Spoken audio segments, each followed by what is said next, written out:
আসসালামু আলাইকুম। আজকে আমরা সোনার তরী কবিতার এই লাইনগুলো একটু ব্যাখ্যা করার চেষ্টা করব। তো শুরু করি। এখানে বলছে যে গগনে গরজে মেঘ ঘন বরষা, কূলে একা বসে আছি নাহি ভরসা।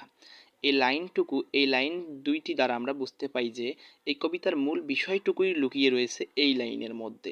কারণ মহাকাল মানুষকে নয় বরং মানুষের কর্মকে ধারণ করে। বর্ষার আকাশে মেঘ গর্জন করেছিল, নদীর তীরে নিঃসঙ্গ কৃষক অপেক্ষা করছিল নৌকার জন্য, কিন্তু কোনো আশায় সে পাইছিল না। এই জন্যই বলছে যে গগনে গরজে মেঘ ঘন বরষা, মানে আকাশ অনেক গর্জে মানে আকাশ অনেক গর্জন করেছিল। কূলে একা বসে আছি আমি, মানে কিনারায় একজন বসে আছে, নাহি ভরসা, এই যে মানুষটি বসে আছে এই মানুষটি এখানে কৃষক। এখানে গগন মানে আকাশ, গরজে মানে গর্জন করা, বরষা মানে বর্ষাকাল, কুল মানে কিনারা। এখানে এই কয়টা শব্দের অর্থ। তারপর রাশি রাশি ভাড়া ভাড়া, ধান কাটা হলো সারা, ভরা নদী ক্ষুরধারা, খর পরশা, কাটিতে কাটিতে ধান এলো বরষা। এই লাইনটুকু, এখান থেকে এই লাইনটুকু, এটা একটা পার্ট। এই লাইনটুকু দ্বারা আমরা বুঝতে পাই যে ক্ষুরের মতো ধারালো একটা স্রোত, মানে তীক্ষ্ণ বেগে নদীটা তার মাঝখান দিয়ে, দ্বীপের মাঝখান দিয়ে নদী কি বয়ে যাচ্ছে। ছোট্ট একটা ধান কেটে, সমস্ত ধান সে কেটে অনেকগুলো, মানে ধান কেটে অনেকগুলো পাত্রের মধ্যে সে ধানগুলো রেখে দিয়েছিল। নিঃসঙ্গ একজন কৃষক ওপারে যাবার জন্য অপেক্ষা করেছিল।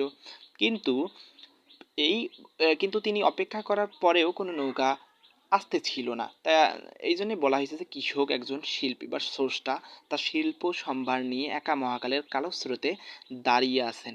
এখানে এইটুকু।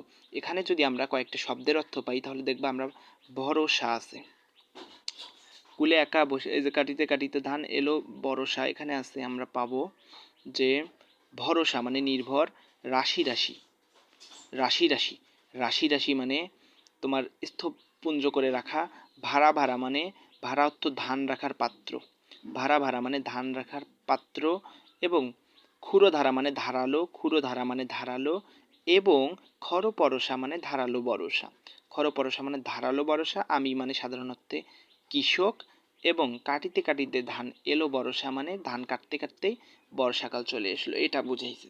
তারপর একখানি ছোট ক্ষেত আমি একেলা, চারিদিকে বাঁকা জল করিছে খেলা। এই দুই লাইন দ্বারা যদি আমরা বুঝতে চাই তাহলে এখানে বুঝাইছে যে একখানি ছোট ক্ষেত, ছোট্ট একটা ক্ষেত, তার চারদিকে নদী, নদীর অনেক তীব্র বেগে নদী বইতেছে, এবং সে তার ওই দ্বীপটার মধ্যে, মানে ছোট্ট একটা জায়গার মধ্যে তিনি কি বসে রয়েছে তার ধান নিয়ে। তারপরে বলছে যে পরপারে দেখি একা, তরু ছায়া মসি মাখা, তারপর গ্রামখানি মেঘে ঢাকা, প্রভাত বেলা, এপারেতে ছোট ক্ষেত আমি একেলা। তার মানে এই পরপার থেকে এই এপার পর্যন্ত এইটুকু লাইনে বুঝাইছে যে ওপারে গাছের ছায়ায় কালো রং, মাঝখানে মেঘে ঢাকা, গ্রামটি একেবারেই ছোট্ট ক্ষেত, একেলা। অপেক্ষামান কৃষককে হাতছানি দিয়ে ডাকছে। গ্রামের সেই ডাকে সাড়া দিতে না পেরে কৃষকের মনোবেদনারই বহিঃপ্রকাশ ঘটেছে এইটুকু জায়গার মধ্যে। এই জন্যই বলছে পরপারে দেখি আঁকা, মানে ওই পারেতে দেখতেছি একটা আঁকা, মানে গ্রাম, তরু ছায়া মসি মাখা, গ্রামখানি মেঘে ঢাকা, প্রভাত বেলা, এপারেতে ছোট ক্ষেত, মানে চারদিকে নদীর মাঝে আমি একেলা। আমি তারা বুঝাইছে এখানে কৃষক। তারপর গা এইটুকু আমরা, তারপর গান গেয়ে তরিবে কে আসে পারে, দেখে যেন মনে হয় চিনি উহারে। মানে এই লাইন দ্বারা বুঝাইছে গান গেয়ে তরিবে কে আসে পারে, দেখে যেন মনে হয় চিনি উহারে। তাহলে এই লাইনটি দ্বারা, এই দুটি লাইন দ্বারা যদি আমরা ব্যাখ্যা করি, তীব্র জলস্রোত বইছিল, এখানে কোনো নৌকা আসাই সম্ভব ছিল না। সেই জায়গার মধ্যে গান গাইতে গাইতে একজন মাঝি ওপারের দিকে আসছে। কৃষকের মনে হয় সে যেন তার পরিচিত, প্রতীকী অর্থে এই মাঝি হচ্ছে নির্মোহ মহাকাল। তার মানে এই লাইনটুকু অনেক গুরুত্বপূর্ণ। গান গেয়ে তরিবে কে আসে পারে, দেখে যেন মনে হয় চিনি, এই লাইনটুকু দ্বারা বুঝাইছে মহাকাল, তাই এই লাইনটুকু অনেক গুরুত্বপূর্ণ লাইন। তারপরে ভরা পালে চলে যায়, কোনো দিকে নাহি যায়, ঢেউগুলি নিরুপায় ভাঙে দুধারে। তাহলে এই দুইটি লাইন দ্বারা আবার দেখে যেন মনে হয় চিনি উহারে।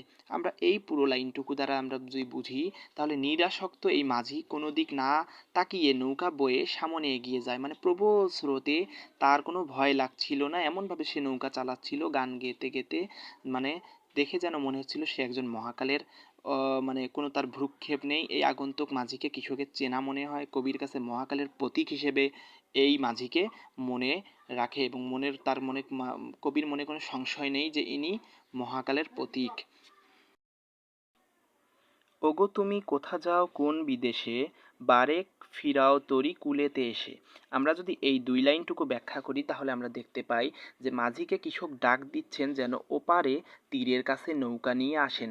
প্রতীকী অর্থে কবি মাঝির অর্থাৎ মহাকালের চিরায়ত শিল্পলোকের যাত্রাপথে সঙ্গী হতে চান।